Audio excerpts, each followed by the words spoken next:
唐朝记录吐蕃多由四川松潘经青海多路进入，称为唐波古道。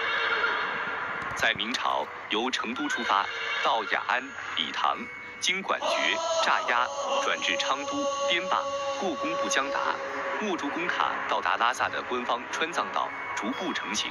开始被后人称为茶马古道。明清时期，有驻军警备的关卡称为唐训，在茶雅的茶马古道上，官方共设有2个训站：茶雅训、阿兹训。阿兹训负责茶雅境外的唐站管理及现芒康境内的站点，茶雅训负责茶雅境内的唐站管理，下设8个站点，其中6个唐站依次为阿族、珞珈宗、乍鸭、昂地、王卡、巴贡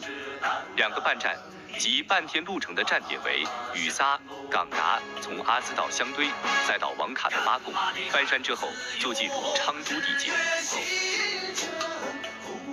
从茶雅训的站点分布可以看到，茶马古道在茶雅的路程约1周左右，前后共8个唐站，监站提供接续服务。为了有序管理，茶雅设有守备署，